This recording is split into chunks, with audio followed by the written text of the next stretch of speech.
দাঁড়িয়ে আছেন, এখন নামাজের ওয়াক্ত, ইশারার মাধ্যমে নামাজ পড়তে হবে, ইশারার মাধ্যমে, কিচ্ছু করার নেই।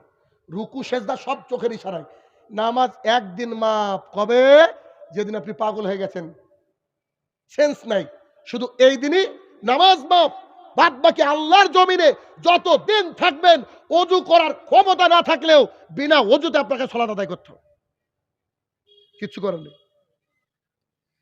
আব্দুল্লাহ বিন কৌরাত রাদিয়াল্লাহু তাআলা আনহু বলেন, রাসূলুল্লাহ সাল্লাল্লাহু আলাইহি সাল্লাম বলেছেন, কিয়ামতের ওই ভয়াবহ দিনে আল্লাহ সুবহানাহু ওয়া তাআলা মানুষের কাছ থেকে সর্বাগ্রে সর্বপ্রথম যে হিসাবটা নিয়ে হবে তা হচ্ছে সালাত।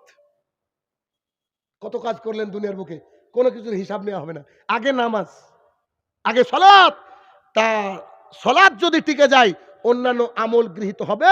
আর যদি সালাত না টিকে, কোন আমল এর প্রতিদান দেওয়া হবে না। তাবরানী আওসাতের হাদিস, হাদিস নম্বর 1859, 1859। তাহলে কি বুঝতে পারছেন সালাত কত জরুরি? এর পরের পয়েন্ট, যে গুনাহ সমূহকে ক্ষমা করাতে কি লাগবে? সালাত। আচ্ছা, আজকের দিনে পাপ করিনি এমন মানুষ আছি আমরা কেউ? আছি গো? আদম সন্তান মানে পাপ করবে, আমাদের কথায় পাপ, আমাদের চলায় পাপ, আমাদের বলায় পাপ, কত পাপ আমরা প্রতিদিন করি। তো প্রতিদিনের পাপ প্রতিদিন ক্ষমা না করলে হবে কি? হবে না। সুন্দর হাদিস, আপনি বোধহয় হাদিসটা জানেন, আমার বক্তৃতা যারা শুনেন তারা তো শুনেছেন। আবু হুরায়রা রাদিয়াল্লাহু তাআলা আনহু বলেন, রাসূলুল্লাহ সাল্লাল্লাহু আলাইহি ওয়াসাল্লাম সাহাবায়ে কেরামকে কি সুন্দর হাদিস, চিন্তা করেন। রাসূল সাল্লাল্লাহু আলাইহি ওয়াসাল্লাম সাহাবায়ে কেরামকে বলছেন, ও সাহাবীরা, তোমাদের বাড়ির সামনে যদি চলমান একটা নদী থাকে, তাতে যদি 5 বার গোসল করো, গা ধাও, তোমার গায়ে কি ময়লা থাকবে? সাহাবায়ে কেরাম বলছে, জি না। তা ময়লা তো থাকবে না। তখন মুহাম্মদ সাল্লাল্লাহু আলাইহি ওয়াসাল্লাম বলছে, শোনো, তোমরা যদি প্রতিদিন 5 ওয়াক্ত সালাত আদায় করো, আল্লাহ তাআলা প্রতিদিন তোমাদেরকে 5 বার গা ধোয়ার মতন করে তোমাদের গুনাহ সমূহকে ধুয়ে মুছে সাফ করে দিবে। সুবহানাল্লাহ। আমরা পাপ করব আল্লাহ জানে, তাই আল্লাহ 5 ওয়াক্ত নামাজ দিয়ে দিয়েছে। আমার বান্দা পাপ করবে, আবার নামাজে যাবে, যা পাপ ছিল সব আল্লাহ তাআলা ক্ষমা করে দিবেন। তাহলে আমরা যারা নামাজ পড়ি না, তাহলে কি হচ্ছে বলেন দেখি? অ্যাকাউন্টে কি জমছে? পাপ জমছে, পাপ জমছে, কিন্তু ক্ষমা তো জমছে না। তাহলে পাপ যদি বেশি হয়ে যায় আর ক্ষমা যদি কম হয়ে যায়, তাহলে থাকার জায়গা জাহান্নাম। আনাস রাদিয়াল্লাহু তাআলা আনহু বলেন, খুব আশ্চর্য একটা হাদিস। আনাস রাদিয়াল্লাহু তাআলা আনহু বলেন, একজন ব্যক্তি রাসূলুল্লাহ সাল্লাল্লাহু আলাইহি সাল্লামের কাছে এসে বললেন, আল্লাহ রাসূল সাল্লাল্লাহু আলাইহি সাল্লাম, আমি হাদ এর যোগ্য। হাদ বুঝেন কি? হাদ হচ্ছে কোন অপরাধ করে ফেললো, অপরাধ করার পর চুরি করলে হাত কাটে, জেনা করলে মৃত্যুদণ্ড।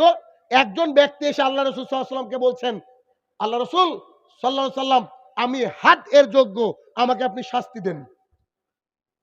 কথার কথা ধরে নেন, আমি হত্যার যোগ্য, আপনি আমাকে হত্যা করেন শরিয়ার নিয়ম অনুযায়ী, অথবা আমার হাত কেটে দেওয়া কাজ আমি করেছি, আপনি আসেন আমার হাতটা কেটে দেন। রাসূল সাল্লাল্লাহু আলাইহি ওয়াসাল্লাম তার সাথে কোনো কথা বললেন না। রাবি আনাস রাদিয়াল্লাহু তাআলা বলছেন, এই সময় নামাজের ওয়াক্ত হয়ে গেল। রাসূল সাল্লাল্লাহু আলাইহি ওয়াসাল্লাম একজনকে বললেন, আযান দাও। আযান হয়ে গেল। রাসূল সাল্লাল্লাহু আলাইহি ওয়াসাল্লাম সালাত আদায় করাতে দাঁড়ালেন। ওই ব্যক্তি, যে ব্যক্তি হাদ এর যোগ্য, তিনিও নামাজ পড়লেন। রাসূল সাল্লাল্লাহু আলাইহি ওয়াসাল্লাম সালাম যে ফিরিয়েছেন, সঙ্গে সঙ্গে সেই ব্যক্তি দেখেন, তৎকালীন জামানার যারা গুনাহ করত তাদের অন্তরটা কত সুন্দর ছিল, যে গুনাহ করলেও আমি যে গুনাহ করেছি, আল্লাহ রাসূলের কাছ থেকে ক্ষমার বিধান চাইছেন উনি। তো তিনি কি? তিনি বললেন যে, আল্লাহ রাসূল সাল্লাল্লাহু আলাইহি ওয়াসাল্লাম, নামাজ তো শেষ হয়েছে, আপনি এবার আমাকে শেষ করেন, হাত আমার উপরে কায়েম করেন। এবার মুহাম্মদ সাল্লাল্লাহু আলাইহি ওয়াসাল্লাম কথাটুকু শুনেন, কি সুন্দর কথা। রাসূল সাল্লাল্লাহু আলাইহি ওয়াসাল্লাম বলছে, তুমি কি নামাজ পড়লে আমাদের সাথে?